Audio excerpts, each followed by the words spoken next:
Hello everyone. We are the Group 5 and we're excited to present to you about our topic, stocks.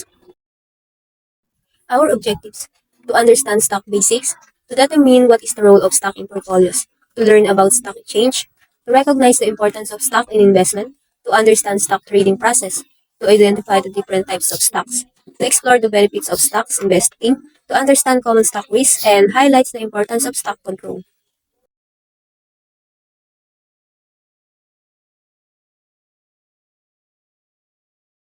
Investment refers to the allocation of money or resources with the expectation of generating profit. It involves purchasing assets such as stock, bonds, real estate, or stating a business with the goal of earning returns over time. Investment is an important part of our personal and financial success that can be done by individuals, organizations, governments, or institutions. It's like planting seeds now to grow and reap a bigger harvest later. People do this to secure their future and make life better for themselves and their families. It's all about making smart choices with your money to help it grow over time. How to start investing? First, to start investing, follow these steps. Number one is to set financial goals. It's crucial to understand your financial goals and risk tolerance. Consider your investment timeline, whether it's for short-term savings or long-term retirement planning. This will help you determine the appropriate investment strategies and asset allocation. Diversification is a key as it helps to spread your risk across different investment types such as stocks, bonds, real estate, and alternative assets. The next one is educate yourself. This includes understanding the differences between stocks, bonds, mutual funds, and other investment vehicles. Once you identify the investment goals and have a basic understanding of the market, it's time to start building your portfolio. Begin by setting aside a portion of your income for investment purposes and consider starting with a small amount to get comfortable with the process. Next is risk tolerance. Research the potential risks and returns associated with each type of investment and consider seeking the guidance of a financial advisor. If you're new to investing, as you continue to invest regularly, review and rebalance your portfolio to ensure it aligns with your goals and risk tolerance. Next is choose an investment strategy. The term investment strategy refers to a set of principles designed to help an individual investor achieve their financial and investment goals. Next is open an investment account. Before you purchase an investment, you will need to open a trading account. Next is start investing. Investing act of distributing resources into something to generate income or gain profits. Lastly, monitor and adjust. Stay informed about market trends and economic conditions, but avoid making impulsive decisions based on short-term fluctuation. Patience and discipline are key to successful long-term investing. How much money do you need to start investing? There are no set guidelines around exactly what this amount should be, and different trading platforms or investment products may require a minimum amount you need to spend. The key is to start small, even with modest amount, and gradually build your investment portfolio over time. Consistency and time in the market are often more important factors for long-term investment success than the initial investment size.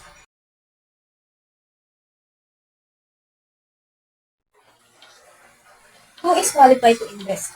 As for who is qualified to invest, there are no specific age or income requirements to start investing. Anyone can invest regardless of age as long as they have the legal capacity to do so.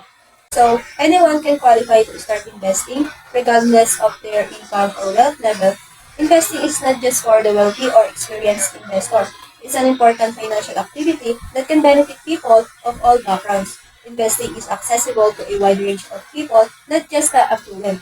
Whether you're a young professional just starting your career, or a middle income earner, or someone living on a fixed retirement income, you can qualify to begin investing. The important is to get started no matter your current financial situation. With discipline and a long-term mindset, investing can help people of all income levels achieve their financial goals. Hi, I am Jermaine Joy Gatchalian Cruz, and I'm gonna explain the definitions of stocks. Stock ownership represents a portion of a company when an individual buys stocks. They are purchasing a small piece of the company and become a partial owner. As the company succeeds, the stock value increases. Similar to a popular product, stockholder can also receive a portion of the company's profit. Stock can be bought and sold on the stock market, allowing individuals to invest in various companies.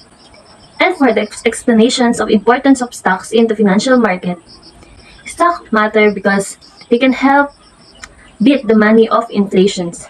Putting savings under the matters feels safe, but inflation reduces its value over time. By investors in stock, which tend to increase when companies do well, one can outcome inflations and maintain strong buying powers. Although the stock market has fluctuations, owning stocks can protect and growing wealth in the long term, like planting a monetary inflation. Stock market. Ang mga palitan na ito ay nagbibigay ng isang platform para sa pagbili at pagbebenta ng mga stocks. Stock price. Ang mga factors gaya ng performance ng kumpanya, mga uso sa industriya, at sentiment ng investors ay maaaring maka-impluwensya sa mga presyo ng stocks. Ownership. Ang mga shareholder ay may mga karapatan sa pamamay-ari at maaaring makatanggap ng mga dividends at mga karapatan sa pagboto. Value. Ang mga presyo ng stock ay nagbabago batay sa mga factors nito.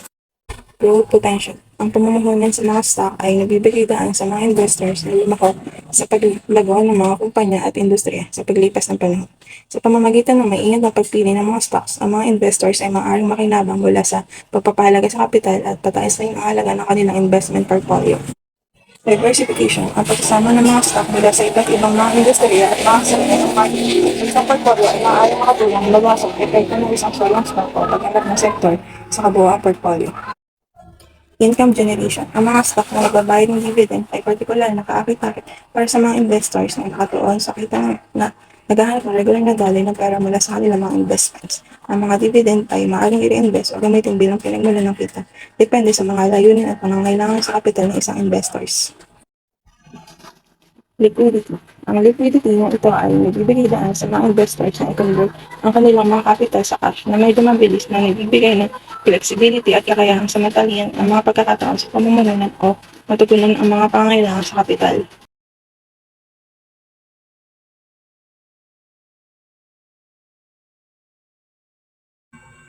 What is a stock exchange? Ang stock exchange ay isang centralized location kung saan ang mga investors ay maaaring bumili at magbenta ng mga equities. Inaalaw ng stock exchange ang mga kumpanya na makapag-raise ng capital at yung mga investors na gumawa ng mga desisyon gamit ang real-time na impormasyon ng presyo. Exchanges can be a physical location or an electronic trading platform. Though karaniwang pamilyar ang mga tao sa image ng trading floor, maraming palitan na ngayon na gumagamit ng electronic trading. Recent trends and development in the stock market. So number 1, tech dominance. Technology stock continue to be strong performers driven by innovation, digital transformation, and increasing reliance on technology in various sectors. So ngayon malaki ang magiging role ng technology sa mga tao. Malaki rin ang naitulong nito. Hanggang ngayon ay nagkakaroon pa rin ng innovation at patuloy itong napapakinabangan sa iba't ibang sektor. Number 2, green energy. With a growing focus on sustainability and climate change, renewable energy stock have seen significant growth supported by government policies and increasing investor interest in ESG or environmental, social, and governance criteria. So, dahil sa green energy ay napipigil ito yung climate change sa pamamagitan ng carbon emission. Pangatlo ay SPAC or Special Purpose Acquisition Companies have been popular offering an alternative route for companies to go public. However, regulatory scrutiny and market volatility have impacted their performance. So ngayon, ito ay nagbibigay ng pagkakataon sa mga negosyante na ma-access ang kapital mula sa publiko ng mas mabilis at may konting regulatory burden. Nagbibigay din ito ng pagkakataon sa mga investor na ma-participate sa potensyal na mataas na tubo mula sa kumpanyang hindi pa publicly traded. Number 4, retail trading. The rise of retail trading platforms and communities has democratized investing, leading to increased volatility and speculative trading in certain stocks such as meme stock and cryptocurrency. So, ito ay nagbibigay ng pagkakataon sa mga individual na magkaroon ng control sa kanilang mga investment at magkaroon ng potensyal na kitain sa pamamagitan ng pagbili at pagbebenta ng mga asset tulad ng stock, bonds, at iba pa. So, number 5, inflation concerns. Rising inflation expectation have led to market fluctuation, with investors closely monitoring central bank policies and economic indicators for signals on future interest rate hikes.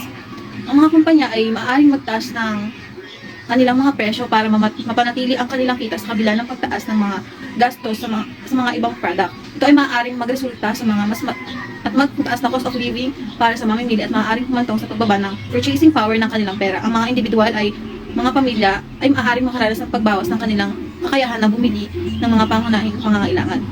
Number 6, cryptocurrency. The cryptocurrency market continues to evolve with growing institutional adoption, regulatory developments, and technological advancement, shaping its trajectory in the financial markets. Ang cryptocurrency ay mga digital na asset na ginagamit bilang isang paraan ng palitan at imbakan ng halaga na batay sa teknolohiyang blockchain. Ang mga ito ay hindi kinakalakal sa pamamagitan ng tradisyonal na institusyon tulad ng mga bangko, kundi sa halip ay pinapatakbo sa pamamagitan ng isang decentralized network ng mga computer. Ang pinakatanyag na halimbawa ng cryptocurrency ay ang Bitcoin, ngunit mayroon ding iba pang mga uri tulad ng Ethereum, Ripple, at Litecoin. Importance of stock in investment. Stock play a crucial role in investment portfolios for several reasons. They offer the potential for significant returns over time, provide opportunities for diversification, and allow investors to participate in the growth of companies they believe in. Additionally, stock provide liquidity, allowing investors to buy and sell relatively easily, and they can act a hedge against inflation. Ang pag-invest sa mga stock ay mahalaga dahil ito ay isang paraan upang mapalago ang pera sa pamamagitan ng pagbili at pagbebenta ng mga bahagi ng isang kumpanya. Ito ay maaaring magdulot ng pagkakataon para sa paglaki ng yaman at pangmatagal ng kita. Bukod dito, ang pag-aaral ng stock market ay nagbibigay ng oportunidad para sa pag-unlad ng financial literacy at pangangasiwa sa personal na pinansyal. Pero huwag din kalimutan na may possible risk pa rin dito, kaya mahalaga ang mag-search muna bago mag-invest sa isang company. So now, let's proceed to how stocks are bought and sold. First, direct stock plan. Investors can buy stocks directly from the company without using a broker, wherein investors buy stocks directly from a company without using a broker, often through the company's transfer agent.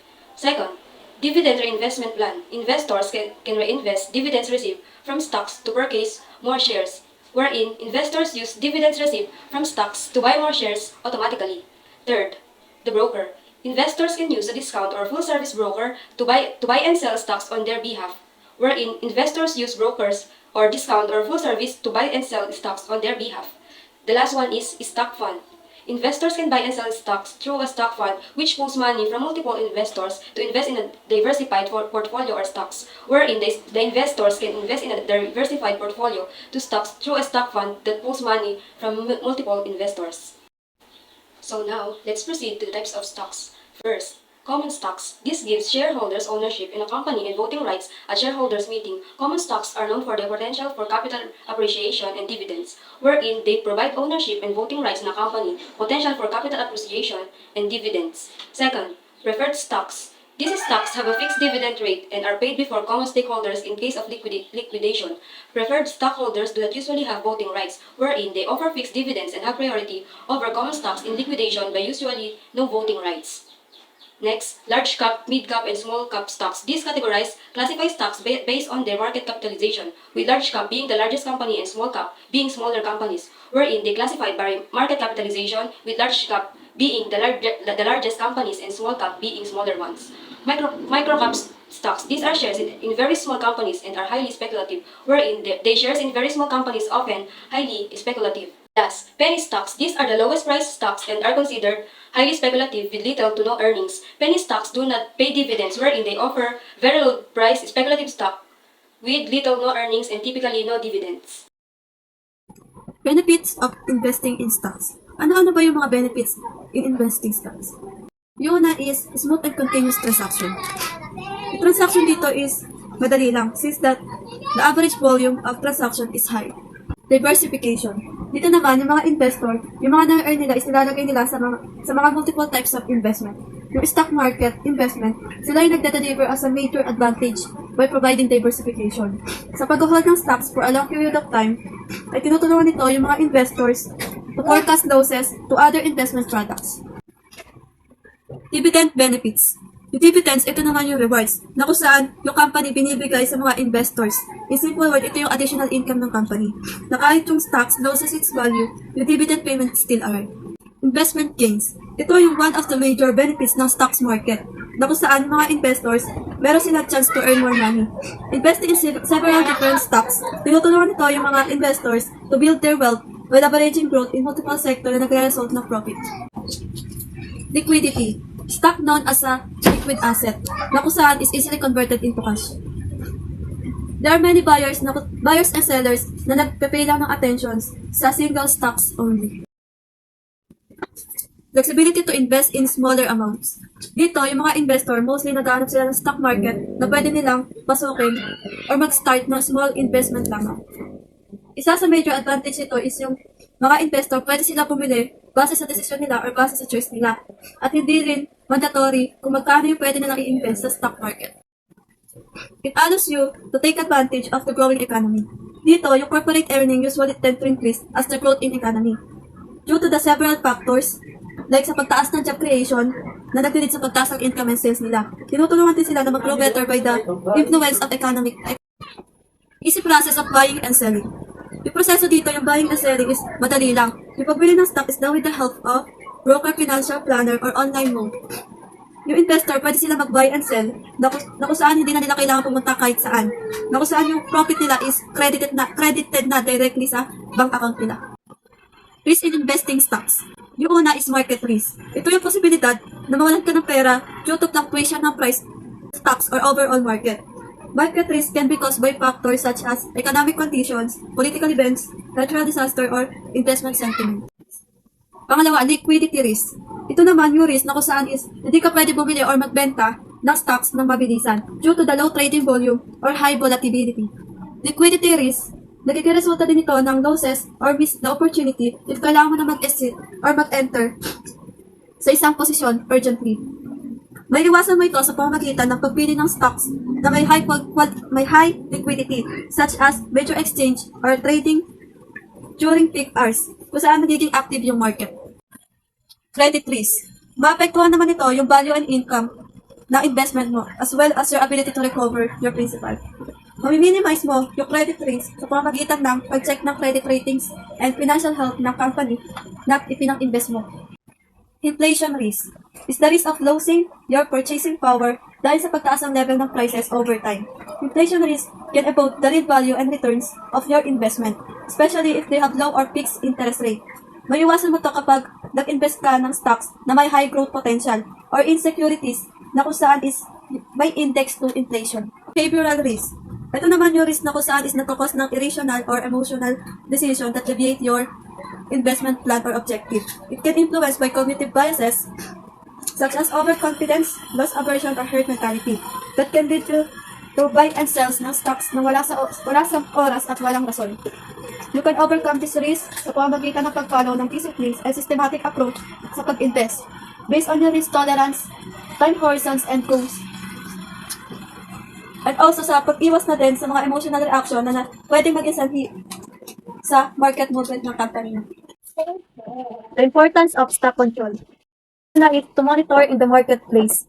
Dito po, inaalaw yung organization na ma-identify yung mga items na madaling maubos at yung mga items na hindi.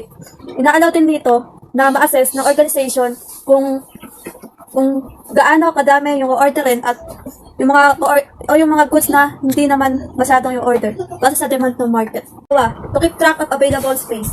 Dito, inaalaw na stock control system yung business na ma-identify nila kung kailan mauubos yung stock, yung tinda nila, or yung goods. At para na rin, makita nila kung gaano ba nakalaki na storage yung kakailanganin nila, yung available na ma-accommodate yung additional stock. Pangatlo, to monitor availability of capital. Dito, inaalaw nila na yung business na ma-maintain yung suitable level ng stocks at para na rin ma-prevent yung sobra-sobrang pera na nailalabas nila sa stocks.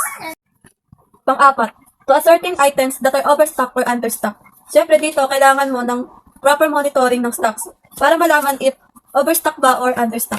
Pang-lima, to identify pilferage. Dito, yung efficient at accurate sa stock control measure, inaalaw yung business na ma-identify if may nawawala ba or may nanakaw ba sa stock nila.